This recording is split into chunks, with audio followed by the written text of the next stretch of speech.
Assalamualaikum warahmatullahi wabarakatuh. Selamat malam dan selamat berjumpa kembali para pejuang cuan. Bagaimana keadaan kalian di malam hari ini? Semoga kalian dalam keadaan sehat semua dan saya doakan buat kalian sukses semua. Amin. Mantap jiwa ya. Dan tentunya buat teman-teman semua ya, tetap ya secangkir kopi harus selalu ada buat menemani kesempatan di malam hari ini. Dimana kalau kita lihat bersama-sama ya untuk perkembangan daripada sektor cryptocurrency kali ini teman-teman. Cuman sebelum lanjut ya, saya perlu menegaskan buat kalian semua, oke ya. Jadi sebelum kalian terjun di dunia perkriptoan, utamakan disclaimer terlebih dahulu ya. Ingat, rata-rata orang yang menjadi food dalam sektor kripto, mereka membayangkan kaya dalam satu malam. Oh, main kripto bisa kaya nih dalam satu malam gitu ya. Main kripto bisa kaya nih dalam waktu dekat. Tapi itu semua memang benar bisa terjadi ya. Kaya dalam satu malam bisa ya. Kaya dalam waktu dekat bisa. Tapi teman-teman, gembel dalam waktu dekat pun juga bisa. Makanya utamakan disclaimer terlebih dahulu sebelum kalian terjun di sektor kripto ya.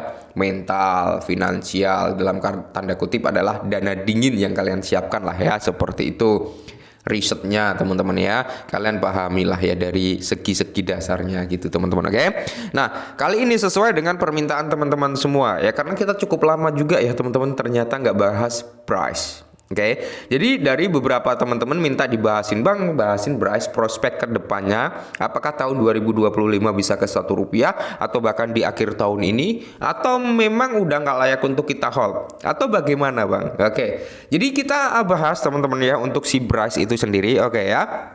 Tapi ya kalau ada tutur kata atau salah kata ya mohon maaf teman-teman, namanya manusia ya, tidak luput dari kata salah. Oke. Nah, ini adalah Coinbase teman-teman ya, yang dimana dia memiliki 7 di belakang koma dengan kepala 8. Oke, 7 di belakang koma ya, 7 dengan kepala 8, dan hari ini mengalami koreksi sebesar 1,25%. Dan kalau kita lihat perkembangan dari beras ya, dari segi circulating supply ya teman-teman, circulating supply udah ter-approvement sebenarnya dari CoinMarketCap, dari total supply sama maksimal supply aja nih yang belum ter-approvement. Karena apa? Dari segi burningnya teman-teman ya, untuk si beras ini cukup tinggi sebenarnya ya, karena udah melampaui di area 60%-an lah ya dari total pasokan yang di burning teman-teman. Cuman di sini untuk total supply-nya kok masih 1 kuadriliun gitu ya kan. Jadi persentase kalau menurut historical data ini ya yang beredar itu kecil persentasenya ya, cuman kalau terupdate teman-teman nanti akan kelihatan besar sebenarnya ya, untuk persentase yang antara yang udah beredar sama belum itu lebih dominan lah ya, seperti itu. Dan sebenarnya dia udah ada di triple chain ya, dari BRC20 dia hanya 1,4 triliun kayaknya token yang ada di BRC20. Terus di Ethereum itu berapa ya dari tokenomiknya aku lupa teman-teman, tapi tertingginya sekitar 380 sekian triliun teman-teman itu berada di jaringan Binance Smart Chain-nya gitu ya. Oke, di sini teman-teman ya, kalau kita lihat audit udah ada Cyberscope teman-teman untuk auditnya. Kalau kita lihat dari chainnya di sini tertera cuman BNB Smart Chain sama Ethereum. Lantas bagaimana dengan BRC20-nya? Kita nggak tahu teman-teman. Dulu sempat ada ya, cuman saat ini kok hilang lagi. Nah, oke. Jadi untuk Bryce sendiri, apakah prospek kedepannya masih bagus, Bang ya? Sebenarnya kalau Bryce ini fokus terlebih dahulu dalam tanda kutip adalah dari proyeknya ya. Kita ketahui sendirilah proyek daripada Bryce ini ada yang ya bisa dikatakan proyek-proyek yang diluncurkan itu adalah smart people ya. Sangat-sangat bagus dan sangat-sangat pintar mengambil strategi. Cuman kesalahan daripada Bryce itu sendiri adalah tidak terfokuskan dalam satu produk terlebih dahulu. Jadi gini, ada yang namanya Pybris, ada yang namanya Hybris ya, terus ada real estate-nya ya teman-teman ya. Terus ada exchange-nya, ada swap-nya ya, startup studio. Ya, itu progres atau proyek yang cukup mantap jiwa kalau menurut saya pribadi. Jadi gini ya. Awal-awal dulu Bryce itu launching kan mengenalkan walletnya ya, kayak seperti Trust Wallet lah ya, seperti itu teman-teman ya. Itu wah luar biasa dari segi tampilan, dari segi itunya itu lebih enak dipandang gitu teman-teman ya. Cuman ya nggak terlalu fokus hingga akhirnya ngeluarin project baru ya. Project pertama belum kelar, project baru udah keluar gitu teman-teman ya.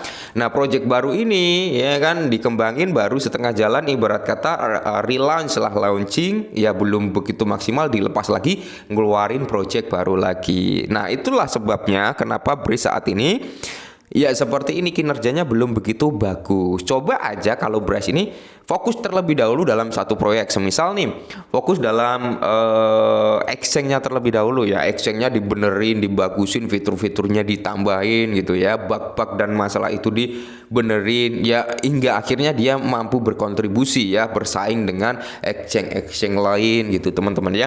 Nah ketika itu semua udah terjadi baru ngeluarin project baru ya, baru ngeluarin project baru. Semisal kayak apa, Hybris ya. Hybris itu adalah mobil EVM teman-teman ya, mobil listrik lah.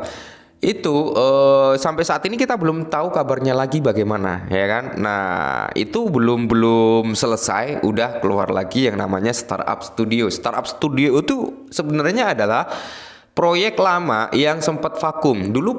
Startup Studio itu teman-teman ya, itu sempat membawa nilai persentase harga Braze itu mengalami apa ya, kenaikan yang cukup signifikan ya. Karena apa, banyak token-token yang menggunakan chainnya daripada si Bitget Braze, yang ya mau nggak mau mereka kan harus memiliki Braze untuk membeli token tersebut kan, seperti itu. Nah saat ini teman-teman ya Startup Studio kembali aktif. Oke, dan ini akan membawa nilai positif sebenarnya untuk jangka panjangnya Braze itu sendiri. Yang penting tim fokus ya, tim fokus gitu teman-teman ya. Fokus terhadap satu produk dulu, satu produk udah terrealisasi, udah sukses, bisa ditinggal ngerjain proyek lain, seharusnya seperti itu. Yang membuat kecewa banyak usernya sebenarnya adalah dari mekanisme burning yang ditargetkan 90% sampai ya seharusnya terjadi di tahun 2025 kalau nggak salah teman-teman ya.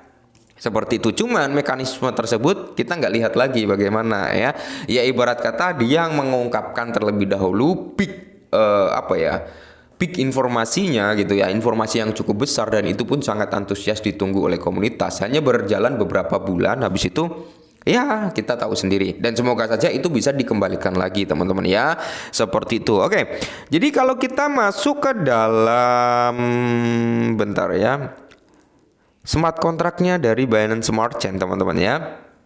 Di sini oke, kita lihat dari segi holdernya. Nah, kita lihat dari segi holder teman-teman ya, dimana nilai daripada pembakaran Braze sudah mencapai di area 61,5% teman-teman ya.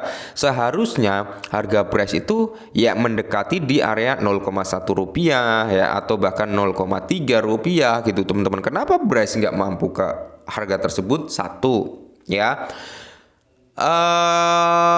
belum banyak whales yang mau masuk ke dalam Braze. Itu faktor pertama teman-teman ya.